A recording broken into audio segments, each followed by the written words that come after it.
सम्यक संबुद्ध विश्वरत्न बोधिसत्व डॉक्टर बाबासाहेब आंबेडकर, छत्रपति शिवाजी महाराज, छत्रपति शाहू महाराज, महात्मा ज्योतिबा फुले, महात्मा बसवेश्वर, माता रमाई, माता भीमाई, माता जिजाऊ, माता सावित्री माई और जिन जिन महापुरुषों ने, महानायिकाओं ने हमारे हक और अधिकार की लड़ाई लड़ी, उन सभी महापुरुषों को, महानायिकाओं को त्रिवार नमन करता हूं, वंदन करता हूं।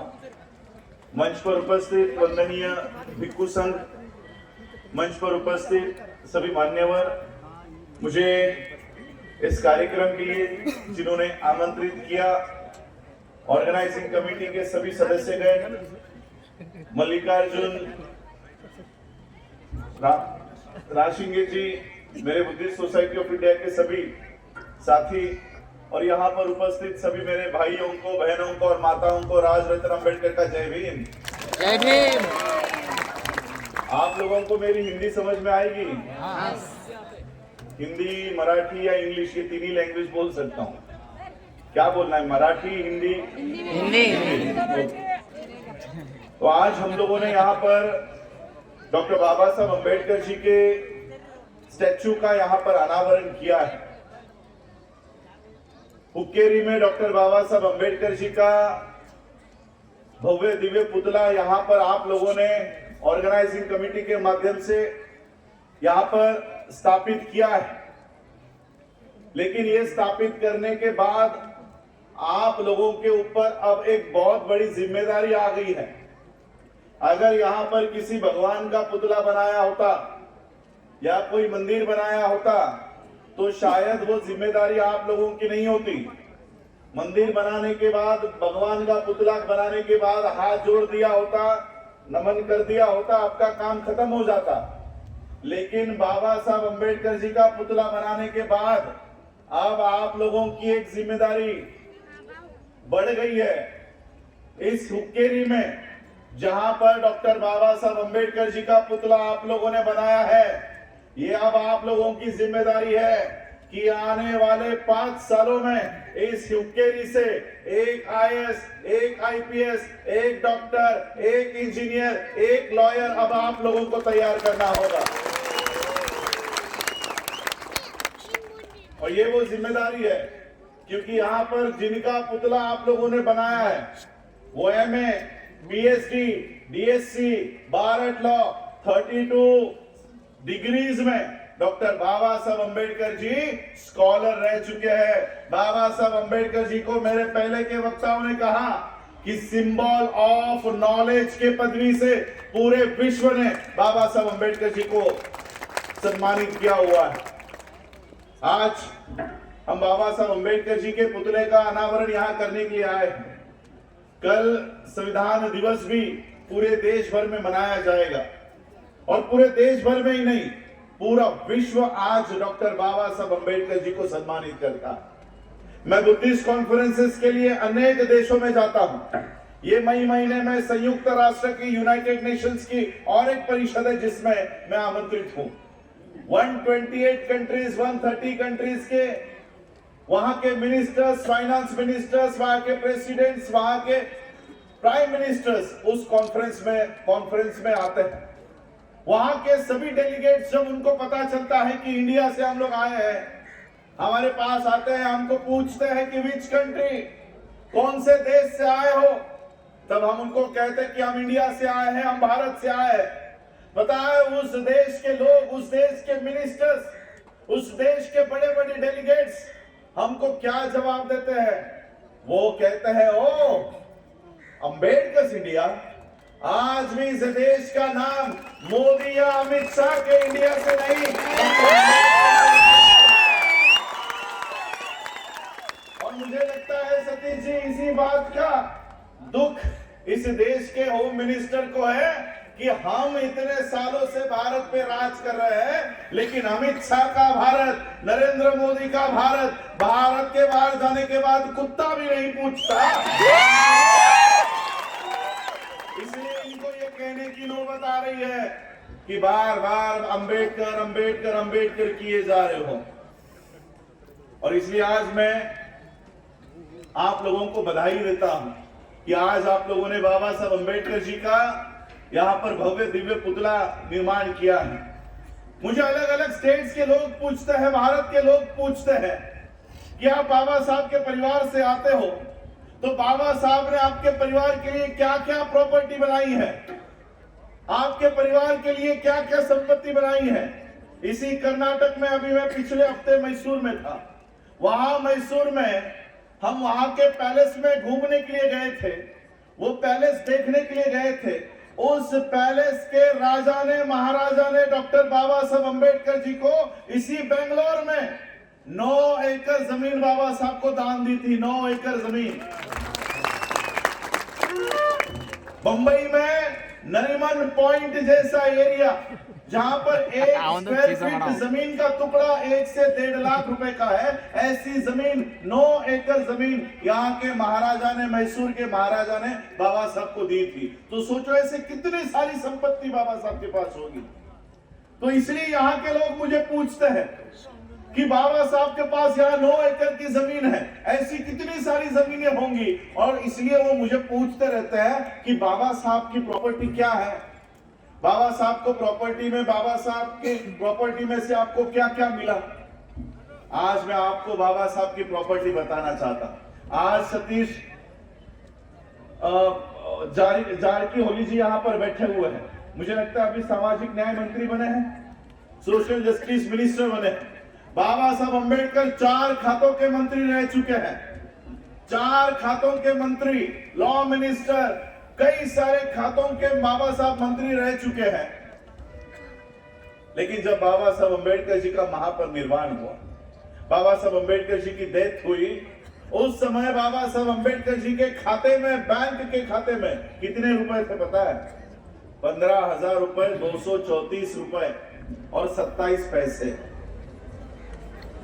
4 खातों के मिनिस्टर रह चुके बाबा साहब, उनके खुद के बैंक के खाते में 15,000 रुपए थे। तो फिर बाबा साहब ने पूरे जीवन में क्या कमाया? बाबा साहब की प्रॉपर्टी कहां गई? बाबा साहब की संपत्ति क्या है? आज मैं आपको बाबा साहब अम्बेडकर जी की संपत्ति यहां पर जाहिर करना चाहता हूं।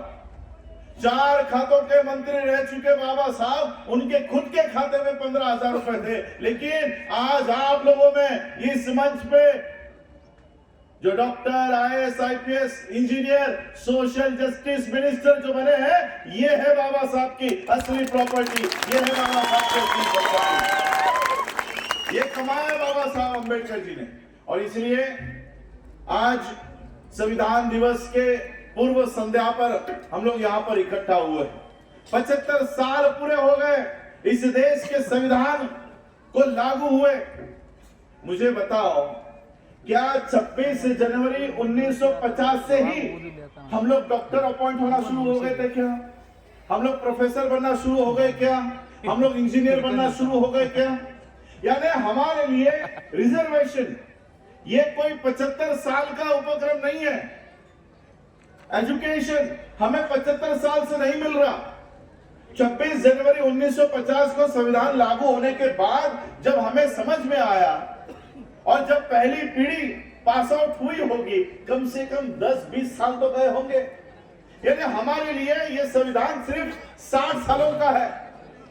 आज केवल पहली जनरेशन ये सर्विसेज से बाहर रिटायर हो रही है और दूसरी जनरेशन अब उस सीट पर जाने वाली ही थी। उतने में निर्मला सीतारमण नाम की फाइनेंस मिनिस्टर संसद में खड़े होकर कहती है कि हम भारत के सभी पब्लिक सेक्टर बेचने वाले हैं। पब्लिक सेक्टर मतलब क्या? जहां पर आप लोग रिजर्वेशन लेकर नौकरियां लेते हो, वो सारे हम बेचने वाले हैं। ऐसा निर्मला सीतारमण ने संसद में खड़े होकर स्पीच दिया है। यानी अब हम अपनी नौकरी लेने के लिए वहां जाने ही वाले हैं, उतने में हमारी नौकरियां बेच दी है। इन्हें संविधान से इतना खतरा क्यों है? इन्हें संविधान से इतना डर क्यों लगता है? मैं आज आपको इसकी असली वजह बताना चाहता हूं। इसकी असली वजह बाबा साहब अम्बेडकर जी के उस बयान में है। 26 नवंबर 1949 को भारत को संविधान देने के बाद बाबा साहब अपने दिल्ली के घर पर गए, अपने आराम कुर्सी पर वो बैठे और बैठने के बाद अपनी आंखें बंद कर ली। आंखें बंद करने के बाद बाबा साहब अपने पुराने ख्यालों में खो गए और उन पुराने ख्यालों में याद करते करते रोने लगे। बाबा साहब के आंखों से आंसू आ रहे थे। बगल में बाबा साहब अंबेडकर जी के सेक्रेटरी खड़े थे, नानक चंद रत्तू। रत्तू ने देखा कि बाबा साहब रो रहे हैं। अब नानक चंद रत्तू की हिम्मत नहीं हो रही थी कि बाबा साहब को उठाऊं और पूछूं कि बाबा साहब आप क्यों रो रहे हो। नानक चंद रत्तू बाबा साहब अंबेडकर जी के पैरों के पास बैठे और पैर दबाते दबाते बाबा साहब से पूछा, बाबा साहब अभी आप भारत को एक अच्छा संविधान देकर आए हो, एक अच्छी व्यवस्था देकर आए हो, फिर क्यों रो रहे हो, क्या दुख है आपको। बाबा साहब ने आंखें खोली। आंखें खोलकर रत्तू से कहा कि रत्तू, मुझे मेरा बेटा याद आ गया। मेरा बेटा राजरतन, मेरा जो नाम है ये बाबा साहब के उस बेटे के याद पर मेरे पिताजी ने रखा। ये 2.5 साल का बच्चा, इसे डबल निमोनिया हो गया था और उस समय बाबा साहब अंबेडकर जी की आर्थिक परिस्थिति कोई अच्छी नहीं थी। ये डबल निमोनिया से ये बच्चा जूझ रहा है, लेकिन बाबा साहब के पास उसके इलाज के लिए पैसे नहीं थे। अब बाबा साहब कितने दिन उस बच्चे के पास बैठे रहे, इसलिए बाबा साहब भी अपने कोर्ट के, हाई कोर्ट के काम के लिए जाना शुरू कर दिए। ऐसे ही एक दिन जब बाबा साहब हाई कोर्ट में गए, माता रमाई ने देखा कि राजरतन का जो बुखार है ये बढ़ते जा रहा है। माता रमाई ने बाबा साहब अंबेडकर जी के कार्यकर्ता को बुलाया और कहा कि बाबा साहब जहां कहीं पर भी हो उन्हें तुरंत घर लेकर आओ। ये कार्यकर्ता हाईकोर्ट में पहुंचा और हाईकोर्ट में आने के बाद बाबा साहब से कहा कि बाबा साहब आपको तुरंत घर बुलाया है। बाबा साहब को पता चल गया कि मैं बुखार से तपता हुआ मेरा बच्चा घर पर छोड़कर आया हूं, जरूर उसके साथ कुछ बुरा हुआ होगा। बाबा साहब ने सभी काम छोड़े, उस हाईकोर्ट के दरवाजे से तांगा किया और बाबा साहब जिस चाल में रहा करते थे उस चाल के दरवाजे पर आकर ये तांगा रुका। बाबा साहब दौड़ते दौड़ते अपने 10 बाय 10 के मकान में गए, उस राजरतन को अपने बाहों में उठाया और बाहों में उठाकर उससे प्यार करने लगे, बात करने लगे। बात करते करते बाबा साहब को पता चल गया कि बच्चा तो कब का मर चुका है, बच्चा कब का चला गया। बाबा साहब उस समय फूट फूट कर रोए। बाबा साहब के कार्यकर्ताओं ने बाबा साहब को शांत किया और बाबा साहब को कहा कि अभी बच्चे का जो अंतिम अधिकार होता है कि बाप के पैसे से, पिता के पैसे से अंतिम वस्त्र उस बच्चे को पहनाया जाता है, वो लाने के लिए पैसे दीजिए। ये शब्द जैसे ही बाबा साहब के कानों पर पड़े, शांत हुए बाबा साहब, फिर से फूट फूट कर रोने लगे। बगल में माता रमाई खड़ी थी।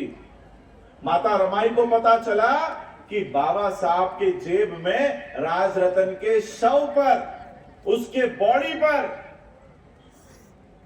अंतिम वस्त्र लाने के भी पैसे नहीं है। माता रमाई ने बदन पर की साड़ी फाड़ी और उस बच्चे का जो अधिकार था कि माता पिता के पैसों से अंतिम वस्त्र मिलना चाहिए, वो अंतिम वस्त्र माता रमाई ने साड़ी फाड़कर उस राजरत्न के शरीर पर डाली। ये प्रसंग याद करके बाबा साहब संविधान देने के बाद रो रहे थे। बाबा साहब ने आंखें खोली। बाबा साहब ने रत्तू से कहा कि रत्तू, मुझे आज मेरे बेटे की याद आ गई। रत्तू, एक समय था कि मेरा बच्चा इस दुनिया से जाते समय मैं उसके शरीर पर कफन तक डाल नहीं सका। रत्तू, मेरे लोगों को जाकर बताना, मेरे लोगों को जाकर बताओ कि मैंने उनके लिए ऐसी व्यवस्था कायम कर दी है कि मेरा आने वाला हर एक बच्चा ये सूट बूट टाई कोट में जन्म लेगा। ऐसी व्यवस्था आज मैंने उनके लिए तैयार कर दी है। इस देश के प्रधानमंत्री को, इस देश के गृह मंत्री को, इस देश के फाइनेंस मिनिस्टर को संविधान से दिक्कत नहीं है, उनको आपके और हमारे सूट बूट टाई कोट की व्यवस्था से दिक्कत है। और इसलिए हम लोगों को, ऐसे लोगों को उनकी जगह दिखानी चाहिए। बाबा साहब आपको जाते जाते और एक महत्वपूर्ण अधिकार देकर गए, और वो है आपके वोट का अधिकार। इस देश का नरेंद्र मोदी, ये अमित शाह 5 साल हवा में उड़ते हैं, हवा में, आज इस देश में, कल उस देश में, परसों उस देश में, लेकिन एक दिन वो नीचे उतरते हैं, और नीचे ही नहीं उतरते, आपके पैर धोने के लिए आपके घरों के सामने खड़े हो जाते हैं। और वो दिन है जिस दिन आपके वोट लेने होते हैं। मैं कर्नाटक के लोगों को दिल से सलाम करता हूं, दिल से सैल्यूट करता हूं। इस राज्य की जब इलेक्शन चल रही थी, तब बीजेपी के लोग यहां के वोटरों को, यहां के लोगों को शराब बांट रहे थे, साड़ियां बांट रहे थे, पैसे बांट रहे थे। अब मीडिया पे देख रहे थे, सोशल मीडिया पे देख रहे थे, यहां के लोगों ने उन बीजेपी के एमपी एमएलओ के मुर्गियां, उनकी साड़ियां, उनके पैसे घर पर जाकर फेंक कर मारे, लेकिन अपने वोट का अधिकार बेचने का काम कर्नाटक के लोगों ने नहीं किया। यह उदाहरण भारत के सभी राज्यों ने कर्नाटक के राज्यों के लोगों का उदाहरण लेना चाहिए कि आज अगर भारत के एक राज्य के लोगों का स्वाभिमान अगर जागृत होता है, तो वहां के राज्य से बीजेपी को वो हमेशा के लिए हद पार कर सकते हैं, भगा सकते हैं। ये उदाहरण कर्नाटक के लोगों का पूरे देश के लोगों ने लेना चाहिए। और इसलिए आज मैं आप लोगों से उम्मीद करता हूं, आशा रखता हूं कि बाबा साहब अम्बेडकर जी का यहाँ पर जो आप लोगों ने स्टैचू खड़ा किया है, केवल स्टैचू खड़ा करके नहीं, तो बाबा साहब अम्बेडकर जी की दी हुई व्यवस्था को, संविधान को, इस देश के संवैधानिक मूल्यों को हम लोगों को यहाँ पर कायम रखना है। इतनी अपेक्षा आप लोगों से करता हूँ। आज आप लोगों ने मुझे बुलाया, उसके लिए मैं आप लोगों का आभार व्यक्त करता हूँ, ऑर्गेनाइजिंग कमेटी का आभार व्यक्त करता हूँ। आप लोगों ने मुझे सुना, उसके लिए बहुत ढेर सारा प्यार। जय भीम, नमो बुद्धाय, जय संविधान।